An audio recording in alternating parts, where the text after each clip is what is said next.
In today's video, we're going to be taking a look at which teams have the best odds at getting the #1 overall pick in this year's draft and drafting generational talent Rasmus Dahlin. We're also going to take a look at the last 5 years of draft lottery history to see how these odds have traditionally played out. And that's coming up next.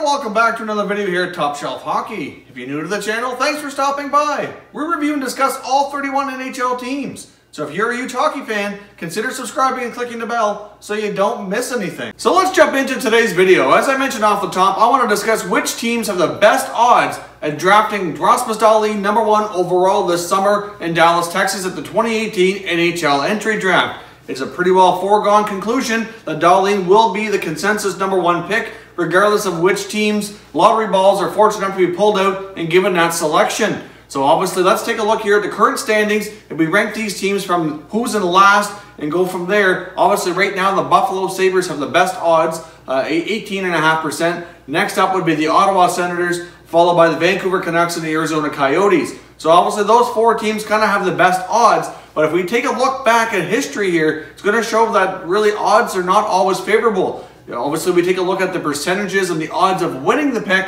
but we don't always take a look at the odds of losing the pick. So obviously, right now, Buffalo is in line for the #1 pick, and this is unfortunately a movie we've seen before. And the Sabres fans didn't like the ending before, and they may not like it again, depending on how the lottery polls end up happening here at the end of April. April the 28th, by the way, is the time and date where the draft lottery will take place in Toronto. Will be unveiled how the rankings will go and see who the top 3 selections are going to be in the draft. Obviously, for the last number of years here, we've had the draft lottery determine the top 3 selections. That's gone on for the past 3 years. Prior to that, the draft lottery was for the #1 selection, so there wasn't quite as much movement within the ranking orders from compared to how they finished, but there was still movement nonetheless. So we'll get into the history here in just a moment. But really, if you take a look, Buffalo unfortunately hasn't had great luck in the draft lottery. You've got the Ottawa Senators, hasn't been in the draft lottery a whole lot. So we'll see how their luck goes this year. You get the Vancouver Canucks and the Arizona Coyotes. Unfortunately, neither of those teams have really had great luck either in the draft lottery. The Canucks have moved down a few times. The Coyotes have been near the top with the best odds and have yet to come out with that pick. Obviously, last summer we had a different wrinkle in the mix here as well, with Vegas coming into the league. They were kind of thrown in with some pretty decent odds. New Jersey ended up winning the selection, and they had the 5th best odds of winning. So as I mentioned before, we often look at the odds of winning the pick, but we don't really look at the odds of losing. And if you look back at the history, we'll show here that tanking and getting into that last spot with the best odds rarely actually gets you the #1 selection. I know with a lot of different fan bases we hear this time of year about Team Tank or the Tankathon or whatever you want to call it, depending on what city we're referring to. But really, at the end of the day, this draft lottery system kind of proves that if you're tanking purposely, trying to get into that last spot and the best odds, it rarely works out, and it's really not worth it at the end of the day. You really should be trying your best every game, putting on a good effort for your fans, keeping your fan base happy, and going from there, not even really thinking too much about the draft. Because at the end of the day, like I said, your odds of winning are only so high, and this year they're different again. Now that we have more teams, they've adjusted the odds.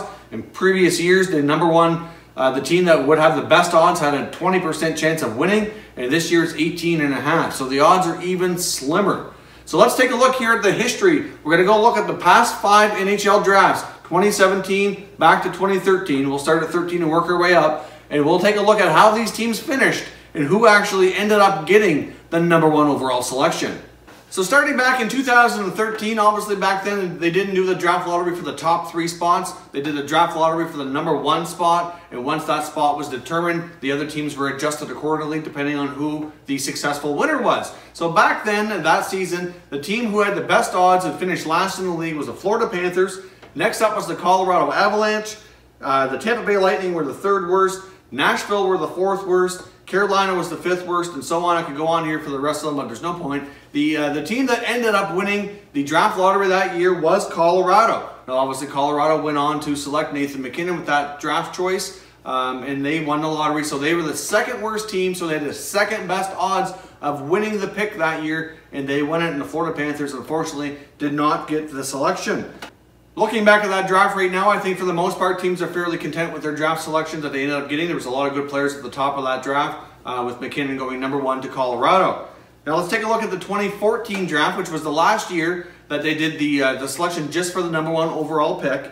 That year, the teams finished in order of the Buffalo Sabres were the worst team, the Florida Panthers were the second worst, the Edmonton Oilers were the third worst, the Calgary Flames were the fourth worst, the New York Islanders were the fifth worst, and the Florida Panthers ended up winning the draft lottery and getting to select #1. So once again, the #2 team, who had the second best odds of winning the draft, won the first overall selection. Of course, that's the year that the Panthers selected Aaron Ekblad with their #1 choice. So interesting how the #2 pick in both of those years, or the #2 team, sorry, that ended up having the second best odds won the lottery. Both times, the team with the worst record and the best odds did not get the pick. Now let's move on to 2015. So the worst team going into last season, the worst ranked team, was the Buffalo Sabres. The Arizona Coyotes were the second worst. The Edmonton Oilers were the third worst. The Leafs were the fourth worst, and the Carolina Hurricanes were the fifth worst. Obviously, those were the top 5 teams. You'll see the standings here listed on the screen, so you can see the full standings if you wish. And that year, the Edmonton Oilers, obviously that was the McDavid sweepstakes that year. The Oilers had the third best odds, and they won the lottery in the right to draft Connor McDavid. Obviously, once again, unfortunately for the Buffalo Sabres, they lost the lottery, slipped down to #2. Still got a pretty solid player in Jack Eichel, but I think we'd all agree right now that Eichel is a pretty good player. Certainly has a lot of growth, and I think there's a lot of things out of Eichel we haven't seen yet, but he is not Connor McDavid. I mean, Connor McDavid is on pace for his second consecutive Art Ross Trophy. We saw what he did in the playoffs last year. They had a pretty good run. So I think overall we can definitely agree here that McDavid is by far the better player and has had the better career so far. So that had a big impact on Buffalo. Obviously, the Coyotes were in the #2 spot according to standings and slipped down to #3 here with the draft lottery. So obviously it can go any way. So far we've gone through 3 seasons and we've yet to see the team with the #1 best odds of getting the #1 pick actually get it. So we've seen 2 #2 seeds here and a #3. Let's take a look at the 2016 NHL Draft. This was known as the Austin Matthews Draft just a few years ago. The Toronto Maple Leafs, obviously, as we all know, selected Matthews, and they did have the best odds at winning the #1 pick. They were last in the league and actually won the pick. So it's the only time in the last 5 years we've actually seen that happen. However, we did see some other teams when it comes to drawing for the #2 and 3 spots move up quite a bit and have some big lottery wins as well. If you look at the standings here, Toronto had the worst record. Edmonton was next. Vancouver was third. Columbus was fourth. Calgary was fifth. And Winnipeg was sixth. Now, we saw Winnipeg win the lottery and move all the way up to #2. And then we saw Columbus win the lottery as well and move up a spot from 4 up to 3. Obviously taking the Oilers and the Canucks and pushing them down. So the teams finished in order of Toronto, Edmonton, Vancouver, Columbus, Calgary, Winnipeg, and ended up picking Toronto, Winnipeg, Columbus, Edmonton, Vancouver. So of course that's a case, of having some pretty good luck there. So if you look at Winnipeg and Columbus in 2016, those were pretty low odds, really, if you look at it, that they were going to win either of those selections, but they did. Because if you take a look at the teams ahead of them, as much as they had better odds of winning it, the odds of losing and not getting selected are still pretty high. So it really creates a pretty good opportunity for all teams in the lottery to have a shot at this. So Toronto in 2016 is the only team in the past 5 years to finish in last place, have the best odds for the #1 pick, and actually get it. Now let's take a look at the 2017 NHL Draft. We saw a few things go down there with the lottery selections as well that certainly changed the order and how things were expected to pick. We saw the team that was last place was the Colorado Avalanche. The second worst was the Vancouver Canucks. The third worst was the Arizona Coyotes. The fourth worst was the New Jersey Devils. Of course, we had Vegas entering the league, so they were given the same odds as the Devils. So they had basically 4th and 5th best odds, but they were the same. And then we had Buffalo, Detroit, Dallas, Florida, LA, and so on. So from there, we saw a couple of teams actually move up, and we didn't see any of the top teams actually end up with the #1 pick. The New Jersey Devils were fortunate enough to win the lottery, and basically with the 5th best odds. So the Devils really had a chance to move up here quite significantly. Then we saw the Philadelphia Flyers also win the lottery and get the number 2 selection when they were originally would have been ranked 13th. So that's by far, since we've had the draft lottery, the lowest ranked team we've seen get one of the top 3 spots and move up was the Flyers. Would have been 13th if they were drafting in the order that they finished, and instead they went up to number 2. So that's quite the jump. Obviously, that's tremendous. It's only thing that's unfortunate here is that draft class wasn't a little bit stronger. They ended up with Nolan Patrick, who does appear to be a pretty solid player. But you could argue there might be some players in the middle pack of that draft that might turn out to be just as good as the ones near the top. So not as big of an impact, but I guess we really won't know that for a few more years here as these players develop. And the number 3 spot ended up going to the Dallas Stars, who originally had the 8th best odds at winning the lottery. So again, we saw the teams being ranked here according to their standings. The number 8 and the number 13 teams moving right up into those top 3 spots, and even the Devils at number 1 to go from the 4th worst record to the number 1 pick. So obviously, like I mentioned, we look a lot about the odds of winning. We don't look enough, I don't think, at the odds of losing. And for any teams out there, any fan bases that really want their teams to go into tanking mode and to finish with the worst record possible, since they're obviously going to have a higher draft pick. And yes, it does increase their odds, but as we've seen here, it rarely works out. One time in 5 years did the team finishing dead last in the league end up with the number 1 pick.